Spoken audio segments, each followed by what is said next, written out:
हर हर महादेव। आजिर विषय होउछि जदि कौनसी स्त्री श्रावण मासर 5टी सोमवार उपरे नीरवरे पुरुष को एही निर्दिष्ट जिनिस खुआई दिए तेबे से पुरुष स्त्रींकर अधीन हो जाए। स्त्री जहाँ कहती से जदि से पति से कथा माने बा से स्वामी से कथा को अनुसरण करिथांती से केबे क्रोध करू नथिबे। स्वामींकर मद्यपान आदत भी मध्य थाए ताहाले मध्य छाड़ी जाए। से केबे आ कहा पई क्रोधित हुअंती नहीं।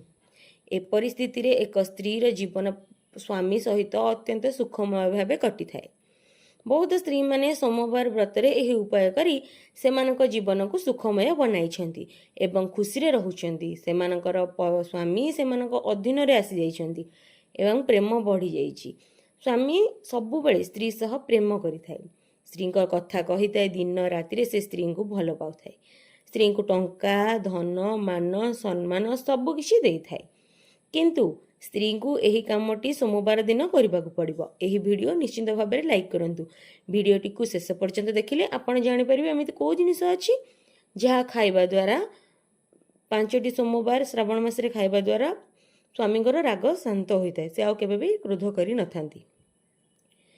एही बंधु माने प्रत्येक नारी यही आशा करती सेमानक घरे केबे हेले क्लेश न हो झगड़ा न हो। सेमानक स्वामी सेमानक प्रेम करंतु। दिन राति सेमानक विषय चिंता करंतु। मान दियंतु सम्मान दियंतु एवं समाज रे थिबा समस्त लोक माने सेमानक देखि गर्व अनुभव करंतु। स्वामी स्त्रींकर आशा स्वप्न प्रति सम्मान दियंतु एवं ताहाको पूर्ण करिया पई उद्यम करंतु। प्रत्येक नारी निज मन रे एही स्वप्न नै जीवन गठन करंती। सांग माने जेतेबेले कौनसी झीयर विवाह हुए एवं से नुआ करी घर को जाती से निज स्वामी सह बहुत आशा नहीं आसती कारण तांकर नुआ जीवनर आरंभ हुए। किंतु जदि कौनसी स्वामी रागी असम्मानजनक लोक निकट में पड़ जाए से स्त्री को बुझी पारु नाहांती से स्त्री भावना को सम्मान करि नथांती तेबे एपरि स्त्री जीवन निराश और दुखदायक हो जाए। से प्रतिदिन मने मने दुखित होताए। सांग माने गोटे दिन पार्वती भगवान शिव को पचारे प्रभु मु देखी किछि पुरुष एपरि अछंती जे सेमाने निज घरर घरणी को सम्मान दियंती नहीं। सदा सेमान को अपमान करती तांको रागंती छोट छोट कथा उपरे रागिकी रुष्ट हुअंती। एपरि आचरण पई स्त्री मानक समस्त सुख छिन्न हो जाए जहा द्वारा घरणी मानकर समस्त सुख चली जाए। तेणु प्रभु मुझे जानिया चाहे कौन एपरि कौन सी उपाय नहीं जहाद्वारा पुरुषंकर थिबा क्रोध संपूर्ण भाव में शांत हो जाए। से घरणी को सम्मान दियंती प्रेम करती। तापर भगवान शिव कहिले पार्वती मु तुमको गोटे एपरि उपाय विषय कहबी जदि कौन स्त्री श्रावण मासर 5टी सोमवार रे नीरवरे निज स्वामी को गोटे विशेष जिनिस खुआई दिए तेबे से स्वामी जीवन भरी घरणी को सम्मान करे तांको प्रेम करे क्रोध करे नहीं एवं घरणी कथा गुड़ा को बड़ गुरुत्व दिए। तापर माँ पार्वती पचारे हे प्रभु शेषरे से जिनसटी कौन जहाँ पुरुष खाइबा द्वारा क्रोध सदा सर्वदा पई अदृश्य हो जाए एवं घरणी जीवन में समस्त खुशी चली आसे। तापर भगवान शिव कहिले पार्वती एही जिनिस विषय कहबा पूर्वर मु तुमको गोटे छोट कहानीटीए कहबी। जदि तुम एही कहानी को मनोयोगर सहित शुणिब तेबे तुमे संपूर्ण उपाय बुझी पारिब एवं से जिनिसटी कौन ता मध्य तुमे जानि पारिब। तापर माता पार्वती कहिले ठीक अछि प्रभु आपण कहानी कहबा आरंभ करंतु मु सेई कहानी को मनरु शुणिबी। तेणु सांग माने आजिर कहानी आरंभ करने पूर्व मोर आपण मानक अनुरोध आम चैनल को सब्सक्राइब करंतु बेल आइकन को दबातु जहाद्वारा आपण माने हमर प्रत्येक वीडियोर नोटिफिकेशन सर्वप्रथम पाई परिबे एवं एहार ज्ञान को निज जीवन में लगे पारिबे। आसंतु कहानीटी को आरंभ करिबा। भगवान शिव कहिले पार्वती बहुत दिन पुराणा कथा गोटे नगर रे जने राजकुमार रहुतिले। से एपरी गोटे कन्या सह विवाह करने को चाहूले जार गाल सेउ भली लाल होइथिबा दरकार आ जार आखि सेउ भितरे थिबा मंजी भली हेबा दरकार आ जार स्वभाव सेउ भली मिठा हेबा दरकार। किंतु एपरी कन्या से तांको राज्य रे पाइले नाही। तेणु से एपरी कन्यार खोज करे अन्य देश जीवा पई बाहरिले। 3 दिन 3 राति लगातार यात्रा करने पर से एक एपरी स्थान में पहुँचले जो छोट छोट कंटा गछ मानकर गोटे बुदा भली थिला। से बुदा गछ भितर तले गोटे लंबा पाद बाहर को बाहरी थिला। ताकू देखी राजकुमार रही जाइथिले। एही समय गोटे ध्वनि शुणिले बा शब्द शुणिले मोर दुर्भाग्य मु एठारे फसीगली ବୁଦାମାନଙ୍କ ମଧ୍ୟରୁ ପୁଣି ଧ୍ୱନି ଆସିଲା, ମୋ ପାଦ ଟାଣ, ତାହେଲେ ମୁଁ କହିପାରିବି ମୁଁ କିଏ। ତାପରେ ରାଜକୁମାର କହିଲେ ଠିକ୍ ଅଛି, ଏମିତି କୁହ। ସେ ପାଦକୁ ଜୋରରେ ଟାଣିଲେ ଏବଂ ଏକ ଛୋଟ ଆକାରର ମଣିଷ ଯାହାର ଶରୀରର ଡଉଲ ଡଉଲ ଥିଲା, ଲାଲ ଆଉ ସବୁଜ ରଙ୍ଗର ପୋଷାକ ପିନ୍ଧିଥିଲା, ସେ ଅଚାନକ ବାହାରକୁ ଆସିଲେ। ରାଜକୁମାର ବାହାରକୁ ଟାଣିବା ପାଇଁ ଧନ୍ୟବାଦ ମଧ୍ୟ ଦେଲେ। ତାପରେ ରାଜକୁମାର ପଚାରିଲେ, ତୁମକୁ ସହାୟତା କରିବାରେ ମୋତେ ଖୁସି ମିଳିଲା। ତୁମେ ଏହି ବୁଦା ମଧ୍ୟରେ କାହିଁକି ଥିଲ? ତାପରେ ସେ ଛୋଟ ମଣିଷଟି କହିଲେ, ରାଜକୁମାର, ଗୋଟେ ରାକ୍ଷସ ମୋ ଝିଅକୁ ଚୋରି କରି ନେଇଯାଇଛି। ଯେତେବେଳେ ରାକ୍ଷସ ମୋ ଝିଅକୁ ଏଠି ଧରିବାକୁ ଆସିଥିଲା, ମୁଁ ଏଠି ଆସି ଲୁଚିଗଲି ଏବଂ ସେ ରାକ୍ଷସ ମୋ ଝିଅକୁ ନେଇ ଚାଲିଗଲା। ଆଉ ସେ ମୋତେ ତା 2 ଆଙ୍ଗୁଳି ମଧ୍ୟରେ ଚାପି ଦେଇ ଏମିତି କରିଛି। ସେ ଲୋକ କହିଲା, ସେ ତାକୁ ଏକ ଅଙ୍ଗୁଳି ମଧ୍ୟରେ ଦବାଇ ରଖିଲା ଆଉ ଏଠାରୁ ତାକୁ ନେଇ ଚାଲିଗଲା। ମୁଁ କ'ଣ କହିବି? ମୁଁ ଗୋଟେ ଗୁଙ୍ଗା ଯେମିତି ନିର୍ବାକ ହୋଇ ରହିଥାଏ, ମୁଁ ସେହିପରି ଅବାକ ହୋଇ ଶ୍ୱାସ ମଧ୍ୟ ନେଇପାରୁନଥିଲି। ତାପରେ ରାଜକୁମାର କହିଲେ, ଏ ତ ବହୁତ ଦୁଃଖର କଥା। ତେବେ ତୁମ ଝିଅକୁ କେଉଁ ଦିଗ ପଟେ ସେ ନେଇଗଲା? ସେଇ ଲୋକଟି କହିଲା, ହେ ରାଜକୁମାର, ସେ ରାକ୍ଷସ ମୋ ଝିଅକୁ ଭୋକିଲା କ୍ରୋଧୀ କୁକୁର, ଥକି ଯାଇଥିବା ରାଗୀ ଯାଦୁଗରଣୀ ଘର ଓ ଘାଇ ପାର କରି ଏକ ଅନ୍ଧାର ବନ୍ଦ ଦ୍ୱାର ତଳେ ନେଇଗଲା। ଭଗବାନ ଶିବ କୁହନ୍ତି, ପାର୍ବତୀ, ଯେତେବେଳେ ସେ ଲୋକ ରାଜକୁମାରକୁ ସବୁ କଥା କହିଲେ, ରାଜକୁମାର କହିଲେ, ଯଦି ତୁମ ଝିଅକୁ ଏଭଳି କ୍ରୋଧୀ ଭୋକିଲା କୁକୁର, ଥକି ଯାଇଥିବା ଯାଦୁଗରଣୀ ବନ୍ଦ ଦ୍ୱାର ଦେଇ ପାର କରି ନେଇଗଲା, ତେବେ ଚିନ୍ତା କରନି, ମୁଁ ସହମତ ହେଇଯାଏ। ମୁଁ ଏବେ ଯାଉଛି ତୁମ ଝିଅକୁ ଆଣିଦେବି। କିନ୍ତୁ ଏକଥା କୁହ, ତୁମ ଝିଅ ଦେଖିବାକୁ କେମିତି? ଯଦି ମୋତେ ଏହା ଜଣା ହେବ, ତାହେଲେ ମୁଁ ସହଜରେ ଚିହ୍ନଟ କରିପାରିବି ଆଉ ତୁମ ପାଖକୁ ନେଇ ଆସିବି। ତେବେ ସେ ଲୋକ କହିଲେ, ରାଜକୁମାର, ମୋ ଝିଅର ଗାଲ ସେଉ ଭଳି ଲାଲ, ତାର ଆଖି ହେଉଛି ସେଉ ଭିତରେ ଥିବା ମଞ୍ଜି ଭଳି, ଆଉ ତାର ବ୍ୟବହାର ସେଉ ଭଳିଆ ମିଠା।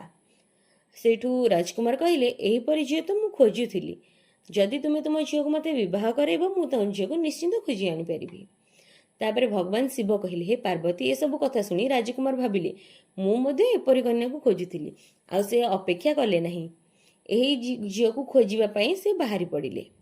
ରାଜକୁମାର ତାଙ୍କ ଘୋଡ଼ାରେ ବସି ଝିଅ ଖୋଜିବାକୁ ଚାଲିଲେ।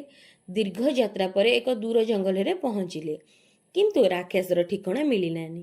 ଏହି ପରିସ୍ଥିତିରେ ସେ ଏକ ସରୋବର ପାଖରେ ବସି ଚିନ୍ତାମଗ୍ନ ଥିଲେ। ଏହି ସମୟରେ ସଂଯୋଗବଶତଃ ଏକ ସାଧୁ ଆସିଲେ, ଯିଏ ଥିଲେ ଭଗବାନ ବିଷ୍ଣୁଙ୍କର ଉପାସକ। ସେ ସାଧୁ ରାଜକୁମାରକୁ ଏତେ ଚିନ୍ତାଗ୍ରସ୍ତ ଦେଖି କହିଲେ, କ'ଣ ହେଲା ରାଜକୁମାର, ଏତେ ଚିନ୍ତା କାହିଁକି? ସମସ୍ୟାଟି କ'ଣ? ତାପରେ ରାଜକୁମାର କହିଲେ, ମହାରାଜ, ଏଠି ଜଙ୍ଗଲ ମଧ୍ୟରେ ଗୋଟେ ରାକ୍ଷସ ଅଛି। ସେ ଗୋଟେ ଝିଅକୁ ଉଠାଇ ନେଇଛି। ମୁଁ ସେଠି ପହଞ୍ଚିବାକୁ ଚାହେଁ, କିନ୍ତୁ ତା ଠିକଣା ଖୋଜି ଖୋଜି ମୁଁ ଅସହାୟ ହୋଇପଡ଼ିଛି। ଏହି ପରିସ୍ଥିତିରେ ମୁଁ କ'ଣ କରିବି ବୁଝିପାରୁନାହିଁ। ଭଗବାନ ଶିବ କୁହନ୍ତି, ହେ ପାର୍ବତୀ, ସାଧୁ ଦିବ୍ୟ ଦୃଷ୍ଟି ଦ୍ୱାରା ଦେଖିଲେ ଯେ ରାକ୍ଷସ ଥିବା ସ୍ଥାନ କେଉଁଠି ଅଛି। ତାପରେ ସେ ରାଜକୁମାରଙ୍କୁ କହିଲେ, ରାଜକୁମାର, ମୁଁ ତୁମକୁ ସେଠିକି ନେଇଯିବି। ତେବେ ଗୋଟିଏ କଥା ମନେ ରଖ, ସେଠାରେ ପହଞ୍ଚିବା ପୂର୍ବରୁ ତୁମକୁ ବହୁତ ବିପଦ ଭିଡ଼ ଭିତରକୁ ଯିବାକୁ ପଡ଼ିବ। ସେଠି ପହଞ୍ଚିଲେ ସର୍ବପ୍ରଥମେ ତୁମେ ଏକ କୁକୁର ଦେଖିବ। ସେ ଅତ୍ୟନ୍ତ କ୍ରୋଧିତ। ଯଦି ତୁମେ ଭାବୁଛ ଏହା ସାଧାରଣ କୁକୁର, ତେବେ ଭୁଲ।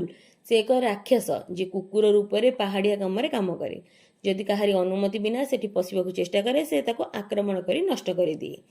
ତାପରେ ତୁମେ ଆଗକୁ ଗଲେ ଗୋଟେ ଯାଦୁଗରଣୀ ମିଳିବ, ଯେ ମଣିଷକୁ ଦେଖିଲେ କ୍ରୋଧରେ ଲାଲ ହେଇଯାଏ, ତାଙ୍କୁ ମାରି ଖାଇଯାଏ। ଏବଂ ତାପରେ ତୁମେ ଏକ ବନ୍ଦ ଦ୍ୱାର ଦେଖିବ। ସେ ଦ୍ୱାର ନୁହେଁ, ସେ ମଧ୍ୟ ଏକ ରାକ୍ଷସ, ଯାହା ଦ୍ୱାର ରୂପରେ ରହି ଭିତରକୁ ଯିବା ପାଇଁ ମଣିଷକୁ ତୁରନ୍ତ ଖାଇଯାଏ। ହେ ପାର୍ବତୀ, ସେ ସାଧୁ ରାଜକୁମାରଙ୍କୁ କହିଲେ, ଯଦି ତୁମେ ଏହି 3ଟି ରାକ୍ଷସ କ୍ରୋଧକୁ ଶାନ୍ତ କରିବାକୁ ଚାହୁଁଛ, ତେବେ ଗଲାବେଳେ ତୁମ ସହିତ ଗୋଟିଏ ବିଶେଷ ଜିନିଷ ନେଇକି ଯିବାକୁ ପଡ଼ିବ।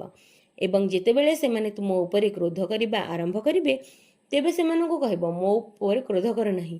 ମୁଁ ଆପଣଙ୍କୁ ଏମିତି ଗୋଟିଏ ଜିନିଷ ପିଆଇବି, ଯାହା ପିଇବା ଫଳରେ ତୁମେ ଅମର ହୋଇଯିବ। ଏବଂ ତାପରେ ତୁମେ ସେ ଜିନିଷ ବାହାର କରିବ, ଯାହା ବିଷୟରେ ମୁଁ ତୁମକୁ କହିଥିଲି। ଏବଂ ସେ 3 ଜଣଙ୍କୁ ସେ ଜିନିଷ 5 ଚାମଚ କରି ଦେଇଦେବ। ଯେତେବେଳେ ସେମାନେ ଏହାକୁ ପିଇବେ, ଏହା ପ୍ରଭାବରେ ସେମାନେ ତୁମର ଦାସ ହୋଇଯିବେ ଏବଂ ତୁମ ଖୁସି ଖୁସି ତୁମକୁ ଆଗକୁ ଯିବାକୁ ରାସ୍ତା ଛାଡ଼ିଦେବେ। ସେମାନେ ତୁମ ସହ ମିତ୍ରତାପୂର୍ଣ୍ଣ ବ୍ୟବହାର କରିବେ। ତାପରେ ଶିବ କହୁଛନ୍ତି, ହେ ପାର୍ବତୀ, ଏହି ସାଧୁଙ୍କ ଉପାୟକୁ ଶୁଣି ରାଜକୁମାର ଜଙ୍ଗଲରୁ ସେହି ବିଶେଷ ଜିନିଷ ଯୋଗାଡ଼ କଲେ, ଯାହା ସାଧୁ କହିଥିଲେ, ଏବଂ ତାପରେ ସେହି ଜିନିଷ ସହିତ ରାକ୍ଷସ ଠିକଣାରେ ପହଞ୍ଚିଲେ। ରାଜକୁମାର ବାୟୁ ବେଗରେ ଦୌଡ଼ୁଥିଲେ। ତେବେ ଘର ପାଖରେ ଥିବା ଏକ କୁକୁର ଦେଖାଗଲା। ସେ କୁକୁର ଘରୁ ବାହାରି କହିଲା, ରାଜକୁମାର, ତୁମେ କେଉଁଠାକୁ ଯାଉଛ? ସାବଧାନ ହେଇଯାଅ। ଯଦି ତୁମେ ଆଗକୁ ଯିବାକୁ ଚେଷ୍ଟା କରିବ, ତାହେଲେ ମୁଁ ତୁମକୁ ଖାଇଯିବି। ତେବେ ରାଜକୁମାର ସେହି ବିଶେଷ ଜିନିଷ ବାହାର କଲେ ଯାହା ବିଷୟରେ ସାଧୁ କହିଥିଲେ। ମୁଁ ତୁମକୁ ଏମିତି ଏକ ଜିନିଷ ଦେବି ଯାହା ପିଇଲେ ତୁମେ ଅମର ହେଇଯିବ ଆଉ ମୋତେ ଆଗକୁ ଯିବାକୁ ଦିଅ। ତେବେ କୁକୁରଟି କହିଲା, ଯଦି ଏମିତି କିଛି ଅଛି ତେବେ ଠିକ୍ ଅଛି, ତୁମେ ମୋତେ ଜିନିଷ ଦେଖାଅ। ସେ ଜିନିଷ କ'ଣ? ଏବେ ରାଜକୁମାର ସେଠାରେ ସେ ଜିନିଷ ଦେଖାଇଲେ ଏବଂ କୁକୁରକୁ ପିଆଇ ଦେଲେ। ତାପରେ କହିଲେ, ମୁଁ ରାକ୍ଷସ ଦୁର୍ଗକୁ ଯାଉଛି, ଯେଉଁଠି ଗୋଟିଏ ସେଉ ଭଳି ଲାଲ ଗାଲ, ସେଉ ମଧ୍ୟରେ ଥିବା ମଞ୍ଜି ଭଳି ଆଖି ଆଉ ମିଠା ବ୍ୟବହାର କରୁଥିବା ଝିଅକୁ ଗୋଟିଏ ରାକ୍ଷସ ବନ୍ଦୀ କରି ନେଇଛି। ତେବେ କୁକୁର କହିଲା, ମୁଁ କାହାରିକୁ ଦେଖିଲେ କ୍ରୋଧରେ ଲାଲ ହେଇଯାଏ, କିନ୍ତୁ ଯେବେ ମୁଁ ତୁମକୁ ଦେଇଥିବା ଜିନିଷ ପିଇଲି ସେବେଠାରୁ ମୋ କ୍ରୋଧ ଜଣା ନାହିଁ କୁଆଡ଼େ ଚାଲିଗଲା। ରାଜକୁମାର, ତୁମେ ବହୁତ ଭଲ, ଏବେ ତୁମେ ଆଗକୁ ଯାଇପାର, ମୁଁ ତୁମର କିଛି ବି କ୍ଷତି କରିବି ନାହିଁ।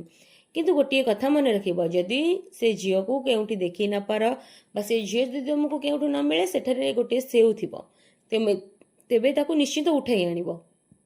ଭଗବାନ ଶିବ କୁହନ୍ତି, ପାର୍ବତୀ ଏପରି କଥା ଶୁଣି ରାଜକୁମାର ତାଙ୍କ ନିଜ ପାଇଁ ନିଆଯାଇଥିବା ଖାଦ୍ୟକୁ ସେ କୁକୁରକୁ ଦେଲେ। କହିଲେ, ଇଏ ଥିଲା କିଛି ରୁଟି, ଏହା ଖାଇ ନିଜର ଭୋକକୁ ଶାନ୍ତ କର। ଏହା କହି ରାଜକୁମାର ସେ କୁକୁରର ସମସ୍ତ ରୁଟି ଦେଇଦେଲେ। ସେ କୁକୁରଟି ରୁଟି ଖୁସିରେ ଖାଇଲା ଏବଂ କହିଲା, ଯାଅ ରାଜକୁମାର, ଭଗବାନ କରନ୍ତୁ ତୁମେ ସେ ଝିଅକୁ ଉଦ୍ଧାର କରିପାର। କିନ୍ତୁ ଏକଥା ନିଶ୍ଚିତ ମନେ ରଖିବ, ସେଠି ଯଦି ଝିଅ ନ ମିଳେ ତେବେ ଗୋଟିଏ ସେଉ ନିଶ୍ଚିନ୍ତ ଥିବ, ସେ ସେଉଟାକୁ ଉଠାଇ ଆଣିବ। ଏପରି କହି ରାଜକୁମାର ତାଙ୍କ ଘୋଡ଼ାରେ ଚଢ଼ି ତାଙ୍କର ପରବର୍ତ୍ତୀ ଗନ୍ତବ୍ୟ ଜାଗା ଯାଦୁଗରଣୀର ଘର ନିକଟରେ ଆସି ପହଞ୍ଚିଲେ। ସେଠି ଯାଦୁଗରଣୀ କହିଲା, ରାଜକୁମାର ସାବଧାନ ହୁଅ, ଯଦି ଆଗକୁ ଯିବାକୁ ଚେଷ୍ଟା କରିବ ମୁଁ ତୁମକୁ ଜିଅନ୍ତା ଅବସ୍ଥାରେ ଖାଇଦେବି। ତେବେ ରାଜକୁମାର ସେହି ବିଶେଷ ଜିନିଷ ତାଙ୍କୁ ପିଆଇ ଦେଲେ ଯାହା ସାଧୁ କହିଥିଲେ ଏବଂ ଉତ୍ତରରେ କହିଲେ, ମୁଁ ରାକ୍ଷସ ଦୁର୍ଗକୁ ଯାଉଛି, ଯେଉଁଠି ସେଉ ଭଳି ଲାଲ ଗାଲ, ସେଉ ମଧ୍ୟରେ ଥିବା ମଞ୍ଜି ଭଳି ଆଖି ଆଉ ମିଠା ଭଳି ତା ବ୍ୟବହାର, ଏମିତି ଝିଅକୁ ରାକ୍ଷସଟିଏ ବନ୍ଦୀ କରି ରଖିଛି। ତେବେ ଯାଦୁଗରଣୀର କ୍ରୋଧ ଶାନ୍ତ ହୋଇଗଲା। ସେ କହିଲା, ଠିକ୍ ଅଛି, ତୁମେ ଏଠାରୁ ଆଗକୁ ଯାଇପାର, ମୁଁ ତୁମକୁ ଖାଇବିନି। ତାଙ୍କ କଥା ଶୁଣି ରାଜକୁମାର ସେଠି ଯାଦୁଗରଣୀକୁ ଗୋଟିଏ କମଳ ଉପହାର ଦେଇଥିଲେ।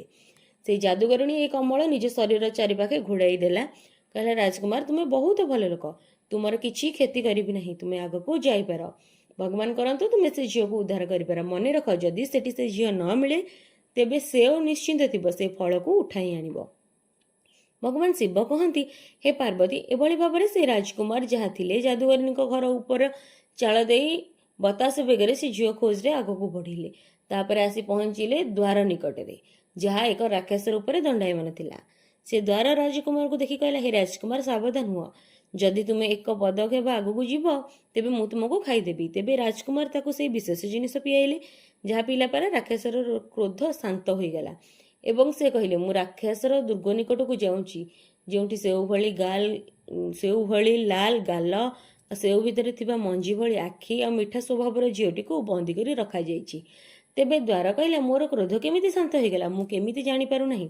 ତୁମେ ବହୁତ ଭଲ ରାଜକୁମାର, ଏବେ ମୁଁ ତୁମକୁ ରାସ୍ତା ଦେଉଛି, ତୁମେ ଆଗକୁ ଯାଇପାର। ଏହା ସହିତ ରାଜକୁମାର ତା ଦ୍ୱାରକୁ ସାବୁନ ଲଗେଇ ସଫା କରିଦେଇଥିଲେ। ତାହା ଦେଖି ଦ୍ୱାର ମଧ୍ୟ ଖୁସି ହୋଇଯାଇଥିଲା।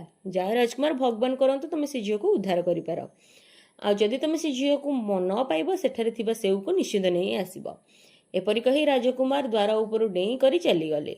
ଘୋଡ଼ା ନାଚିବା ଭଳି ଦୌଡ଼ୁଥିଲା। ଏଭଳି ଭାବରେ ଅନ୍ତତଃ ରାକ୍ଷସଙ୍କ ଦୁର୍ଗ ନିକଟରେ ପହଞ୍ଚିଗଲେ। ସେ ତାଙ୍କ ଘୋଡ଼ାକୁ ସିଢ଼ି ଦେଇ ଆଗକୁ ଚଢ଼ାଇ ସିଧା ସାମ୍ନା ଦ୍ୱାର ନିକଟରେ ଯାଇ ପହଞ୍ଚିଲେ। ତେବେ ସେହି ଦୁର୍ଗ ଘର ପଛକୁ ଗଲେ, ସେଠାରେ କୌଣସି ରାକ୍ଷସ ଦେଖାଗଲା ନାହିଁ, ନା ତ କୌଣସି ଝିଅକୁ ଦେଖିଲେ। ତେବେ ସେ ଆଗକୁ ଥିବା ଘରକୁ ଗଲେ, ସେଠି ମଧ୍ୟ କୌଣସି ଲୋକକୁ ପାଇନଥିଲେ। ତାପରେ ରୋଷେଇ ଘରକୁ ଗଲେ, ସେଠି ମଧ୍ୟ ରାକ୍ଷସ କିମ୍ବା ସେ ଝିଅ ଦେଖାଗଲେ ନାହିଁ। ତାପରେ ରାଜକୁମାର ଗଲେ ରାକ୍ଷସର ଶୋଇବା ଘରକୁ ଏବଂ ସେଠି ସେ ଝିଅକୁ ନେଇ ଦୂରକୁ ପଳାଇ ଆସିଲେ। ରାଜକୁମାର ଝିଅକୁ ତାଙ୍କ ଘୋଡ଼ା ଉପରେ ବସାଇଲେ ଏବଂ ଦୌଡ଼ିଲେ। ଏହି ସମୟରେ ରାକ୍ଷସ ଆଖି ଖୋଲିଲା। ସେ ଚିତ୍କାର କରି କହିଲା, ଦ୍ୱାର, ଶୀଘ୍ର ଏହି ରାଜକୁମାରକୁ ଅଟକାଅ, ତାକୁ ଯିବାକୁ ଦିଅ ନା। ତେବେ ଦ୍ୱାର କହିଲା, ମୁଁ ତାକୁ ରୋକିପାରିବି ନାହିଁ, ସେ ମୋର ଯୋଡ଼କୁ ସାବୁନ ଲଗାଇ ସଫା କରିଛନ୍ତି। ଏହା କହି ରାଜକୁମାରକୁ ରାସ୍ତା ଦେଇଦେଲା। ତାପରେ ରାଜକୁମାର ଝିଅକୁ ନେଇ ଦ୍ୱାର ଉପରକୁ ଚାଲିଲେ। ଏହି ସମୟରେ ରାକ୍ଷସ ରାଜକୁମାରଙ୍କ ପଛରେ ଦୌଡ଼ିବା ଆରମ୍ଭ କଲା। ଚିତ୍କାର କରି କହିଲା, ଯାଦୁଗରିଣୀ, ଶୀଘ୍ର ଏହି ରାଜକୁମାରକୁ ଅଟକାଅ, ତାକୁ ଯିବାକୁ ଦିଅ ନା। ଯାଦୁଗରିଣୀ କହିଲା, ମୁଁ ରୋକିପାରିବିନି, କାରଣ ସେ ମୋତେ ଶୋଇବା ପାଇଁ ଏକ ବିଳାସପୂର୍ଣ୍ଣ କମ୍ବଳ ଦେଇଛନ୍ତି। ଏହିପରି ଭାବେ ରାଜକୁମାର ସେଠାରୁ ଆଗକୁ ବଢ଼ିଲେ ଏବଂ ଘୋଡ଼ା ଦୌଡ଼ାଇ ଅଗ୍ରସର ହେଉଥିଲେ। ରାକ୍ଷସ ମଧ୍ୟ ତାଙ୍କ ପଛରେ ପୂର୍ଣ୍ଣ ଗତିରେ ଦୌଡ଼ୁଥିଲା। ତେବେ ସେ ଚିତ୍କାର କରି କହିଲା, କୁକୁର, ଶୀଘ୍ର ଏହି ରାଜକୁମାରକୁ ଧର, ତାକୁ ଯିବାକୁ ଦିଅ ନା। କୁକୁର କହିଲା, ମୁଁ ତାଙ୍କୁ ରୋକିପାରିବି ନାହିଁ, ସେ ମୋତେ ଖାଇବାକୁ ଦେଇଥିଲେ। ଏପରି ଭାବେ ରାଜକୁମାର ଝିଅକୁ ନେଇ ଆଗକୁ ବଢ଼ି ଚାଲିଲେ। ଭଗବାନ ଶିବ କହିଲେ, ହେ ପାର୍ବତୀ, ଏଭଳି ଭାବରେ ରାଜକୁମାରଙ୍କ ସହିତ ଏହି 3 ଜଣ, ଜଣେ ଦ୍ୱାର, ଯାଦୁଗରିଣୀ ଆଉ କୁକୁର, ଏ ସମସ୍ତେ ତାଙ୍କର ସହଯୋଗ କଲେ। ଏବଂ ଯେତେବେଳେ ରାକ୍ଷସ ରାଜକୁମାର ପଛରେ ଆସି ପହଞ୍ଚିଲା, କୁକୁର ନିକଟରେ ପହଞ୍ଚିଛି, କୁକୁର ରାକ୍ଷସ ପାଦକୁ କାଟିଦେଲା ଏବଂ ତାକୁ ଧରିନେଲା। ତା ଉପରେ ରାଜକୁମାର ଯେଉଁଠି ସେ ଦୌଡ଼ି ଯାଉଥିଲେ, ଯେପର୍ଯ୍ୟନ୍ତ ସେ କଣ୍ଟାଯୁକ୍ତ ଗଛ ପାଖରେ ପହଞ୍ଚି ନଥିଲେ, ଯେଉଁଠି ସେ ଝିଅର ବାପା ଲୁଚିଥିଲା। ଘୋଡ଼ାର ଟାପ୍ ଟାପ୍ ଶବ୍ଦ ଶୁଣି ଝିଅର ବାପା ଡରି ଯାଇଥିଲା ଏବଂ ପୁଣି ବୁଦା ମଧ୍ୟରେ ଲୁଚିଗଲା। ତେବେ ରାଜକୁମାର ତାଙ୍କ ଗୋଡ଼ ଧରି ବାହାରକୁ ଟାଣିଲେ। ସେହି ବ୍ୟକ୍ତି ଯେତେବେଳେ ତାଙ୍କ ଝିଅଙ୍କୁ ଦେଖିଲେ, ବହୁତ ଖୁସି ହୋଇଗଲେ ଏବଂ ରାଜକୁମାରଙ୍କ କଥା ଅନୁଯାୟୀ ତାଙ୍କ ଝିଅଙ୍କ ବିବାହ ରାଜକୁମାର ସହ କରାଇଦେଲେ। ଏହିପରି ଭାବରେ ରାଜକୁମାର ତାଙ୍କର ଇଚ୍ଛା ଅନୁଯାୟୀ ବଧୂ ମିଳିଲା ଏବଂ ସେ ଝିଅକୁ ନେଇ ସେ ଖୁସିରେ ଘରକୁ ଫେରିଲେ ଏବଂ ବିବାହ କରି ଶାନ୍ତିରେ ବସବାସ କରିବାକୁ ଲାଗିଲେ। ଭଗବାନ ଶିବ କହିଲେ, ପାର୍ବତୀ, କିନ୍ତୁ ସମୟର ଗତି ସହିତ ରାଜକୁମାର ଖରାପ ସଙ୍ଗରେ ପଡ଼ିଲେ। ତାଙ୍କର ଚରିତ୍ର ଚିଡ଼ିଚିଡ଼ିଆପଣ ହୋଇଗଲା। ସେ ତାଙ୍କ ସ୍ତ୍ରୀ ଉପରେ ବହୁତ ରାଗିଲେ, ଚିଡ଼ିବା ଆରମ୍ଭ କରିବାକୁ ଲାଗିଲେ। ନିଜ ସ୍ତ୍ରୀ ଉପରେ ଅତ୍ୟାଚାର କରୁଥିଲେ। ସେହି ସ୍ତ୍ରୀ ଦିନକୁ ଦିନ ଅନେକ ଦୁଃଖ ଭୋଗୁଥିଲା। ମାନସିକ ଚିନ୍ତା, ଅନ୍ୟାୟ, ଅତ୍ୟାଚାର ଦିନ ରାତି କାଟୁଥିଲା। ଏପରି ସମୟରେ ସେହି ସାଧୁ, ଯିଏ ରାଜକୁମାରଙ୍କୁ ରାଗିଥିବା ଲୋକ କୁକୁର ବିଷୟରେ ପୂର୍ବରୁ କହିଥିଲେ, ଗୋଟିଏ ଦିନ ଭିକ୍ଷା ମାଗିବାକୁ ରାଜଦ୍ୱାରରେ ଆସି ପହଞ୍ଚିଲେ। ତେବେ ରାଜକୁମାରୀ ସାଧୁଙ୍କୁ ଭିକ୍ଷା ଦେଲେ। ସାଧୁ ରାଜକୁମାରୀଙ୍କ ହସ୍ତର ରେଖା ଦେଖି ଚିନ୍ତା କଲେ। ସାଧୁ ବୁଝିପାରିଲେ ଯେ ରାଜକୁମାର ବହୁତ ରାଗି, ଜିଦିଆ, କଠୋର, ଅତ୍ୟାଚାରୀ ହୋଇପଡ଼ିଛନ୍ତି। ତେବେ ସେ ଜିନିଷ ରାଗ, କଠୋରତାକୁ ଶାନ୍ତ କରେ, ଯାହା ପୂର୍ବରୁ ରାଜକୁମାରଙ୍କୁ କହିଥିଲେ। ସେ ଉପାୟ ରାଜକୁମାରୀଙ୍କୁ ମଧ୍ୟ କହିଲେ। ରାଜକୁମାରୀ ପ୍ରତି ସୋମବାର ଶ୍ରାବଣ ମାସରେ ବେଲଗଛର 5ଟି ପତ୍ର ରସ ନେଇ ସେଥିରେ ସୁପାରି ମିଶାଇ ଚୁପଚାପ ରାଜକୁମାରକୁ ପିଆଇ ଦେଲେ। ଏହା ପ୍ରଭାବରେ ରାଜକୁମାରଙ୍କ ରାଗ, କଠୋରତା ସର୍ବଦା ପାଇଁ ଶାନ୍ତ ହୋଇଗଲା। ସେ ତାଙ୍କ ପତ୍ନୀଙ୍କ ସହ ପ୍ରେମ କରିବାକୁ ଲାଗିଲେ। ଏହି କଥା ଶୁଣି ପାର୍ବତୀ କହିଲେ, ହେ ପ୍ରଭୁ, ମୁଁ ଏବେ ବୁଝିପାରିଲି ଯେ କୌଣସି ସ୍ତ୍ରୀ ଯଦି ଶ୍ରାବଣ ମାସର 5ଟି ସୋମବାର ବେଲପତ୍ରର ରସରେ ସୁପାରି ମିଶାଇ ଚୁପଚାପ ତାଙ୍କ ସ୍ୱାମୀଙ୍କୁ ପିଆଇ ଦେବ, ତେବେ ସେ ପତିର ରାଗ ସର୍ବଦା ପାଇଁ ଅଦୃଶ୍ୟ ହୋଇଯିବ। ଭିଡ଼ିଓଟି ଭଲ ଲାଗିଥିଲେ ଜୟ ମାତା ପାର୍ବତୀ, ହର ହର ମହାଦେବ ନିଶ୍ଚିନ୍ତ ଲେଖନ୍ତୁ। ଏମିତି ଭିଡ଼ିଓ ଦେଖିବା ପାଇଁ ଆମ ଚ୍ୟାନେଲକୁ ସବସ୍କ୍ରାଇବ୍ କରି ପାଖରେ ଥିବା ବେଲ୍ ଆଇକନ୍କୁ ଦବାଇ ଦିଅନ୍ତୁ, ଯାହାଦ୍ୱାରା ଭିଡ଼ିଓର ନୋଟିଫିକେସନ୍ ଆପଣଙ୍କ ପାଖରେ ପ୍ରଥମେ ପହଞ୍ଚିବ। ହର ହର ମହାଦେବ।